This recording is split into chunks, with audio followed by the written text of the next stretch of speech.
جہاں کر دیا نرم نرما گئے وہ، جہاں کر دیا گرم گرما گئے وہ، شریعت کے قبضے میں تھی باغ ان کی، خود بخود بھڑکتی نہ تھی آگ ان کی۔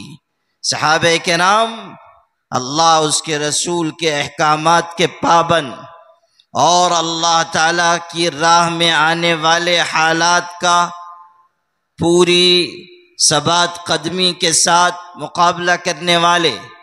من المؤمنین رجال صدقوا ما عاهدوا اللہ علیہ فمنهم من قضى نحبه ومنهم من ينتظر وما بدلوا تبدیلا۔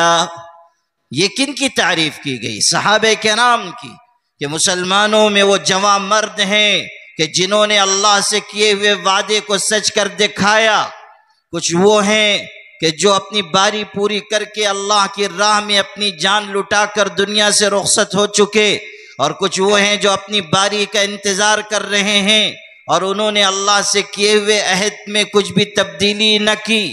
قرآن پاک صحابہ کرام کی جو تعریف بیان کر رہا ہے، اس میں در حقیقت بعد میں آنے والے اہل ایمان کے لیے درس نصیحت ہے، ایک سبق پوشیدہ ہے کہ اگر تم پر بھی حالات آئیں، مصائب آئیں، مشکلات آئیں، دشواریاں آئیں، راہ میں رکاوٹیں کھڑی کی جائیں، اگر دشمنان دین تمہارے خلاف سازشیں کریں، تدبیریں کریں، مکر و فریب سے کام لیں، تو اس وقت تم بھی وہ راستہ اختیار کرو جو صحابہ کا تھا، یعنی جم جاؤ، اللہ تعالیٰ کے وعدوں پر یقین رکھو، پست ہمتی اور بزدلی کا شکار نہ ہو۔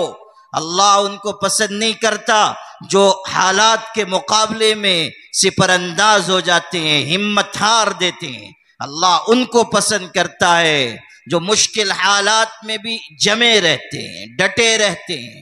وَكَأَيٍّ مِّن تعالیٰ جم جانے والوں کو پسند کرتا ہے، ڈٹ جانے والوں کو پسند کرتا ہے۔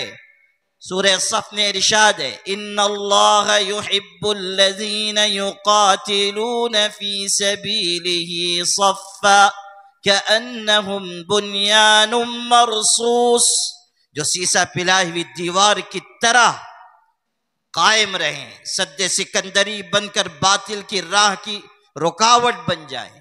اللہ ایسے لوگوں کو پسند فرماتا ہے۔ آج جو ملک میں حالات ہیں، جس طرح کی پریشانیاں ہیں، اس میں مسلمانوں کے لیے ان آیات قرآنی میں بہت بڑا درس چھپا ہوا ہے۔ صحابہ کے واقعات، حضور کے ارشادات، قرآن پاک کی آیات سب ہمیں بتا رہی ہیں کہ ہمیں اللہ پر توکل اور اعتماد کے ساتھ آگے بڑھنا چاہیے، ہمیں توحید کی امانت پر ہر حال میں قائم رہنا ہے، ہمیں ہر قسم کے مشکل حالات میں اللہ تعالیٰ کے دین اور شریعت کے ساتھ وفاداری نبھانا ہے۔ وہ لوگ جو خوف زدہ ہو جائیں گے حالات سے، حالات کو دیکھ کر اپنی ڈگر، اپنی روش بدل لیں گے، وہ لوگ جو مشکلات کی وجہ سے اللہ تعالیٰ کے دین سے، ایمان سے، شریعت اسلامی سے ہاتھ اٹھا لیں گے، ایسے لوگ نہایت سخت نقصان میں ہیں۔ وہ لوگ اللہ کی نگاہ میں پسندیدہ ہیں جو یہ اعلان کریں گے کہ ہمارا جینا بھی اللہ کے دین پر اور ہماری موت بھی اللہ کی دین پر، ہمارا جینا بھی اللہ کے دین پر، ہمارا مرنا بھی اللہ کے دین پر، جو یہ اعلان کریں گے کہ توحید ہمیں ہماری جانوں سے زیادہ عزیز ہے، دین ہمیں ہماری جان سے زیادہ عزیز ہے، شریعت ہمیں ہماری جان سے زیادہ عزیز ہے۔ آپ کی اس ریاست میں بھی شوشہ چھوڑ دیا گیا کہ یونیفارم سول کوڈ لایا جائے گا۔ ہماری ریاست مہاراشٹر میں بھی کمیٹی بنانے کی بات کی جا رہی ہے۔ اتراکھنڈ میں یونیفارم سول کوڈ لاگو کرنے کا اعلان ہو چکا۔ اوقاف کے سلسلے میں جو کچھ دشواری ہے آپ کے علم ہے کہ وقف ترمیمی بل کے ذریعے کوشش کی جا رہی ہے کہ نئے اوقاف قائم نہ ہو سکیں اور پرانے اوقاف پر قبضہ کیا جائے۔ لاکھوں ایکڑ زمینیں جو ہمارے باپ دادا نے اللہ کی راہ میں دی ہیں، اللہ تعالیٰ کے لیے وقف کی ہیں، جہاں مسجدیں ہیں، مدرسے ہیں، یتیم خانے ہیں، ملی تعلیمی رفاہی ادارے ہیں، ان تمام وقف جائیدادوں پر خطرے کی تلوار لٹک رہی ہے اور لالچ رکھنے والوں کی رال ٹپک رہی ہے، اور یہ کوشش کی جا رہی ہے کہ قانون کے راستے سے قبضے کی راہ ہموار کی جائے۔ اس کے علاوہ مسجدوں پر ہر آئے دن یلغار، مدارس پر ترچھی نظر، راہ چلتے ہوئے اہل ایمان کو ستانے کی خبریں، اور کتنے حالات ہیں جن سے ہم اس وقت اس ملک میں جوجھ رہے ہیں۔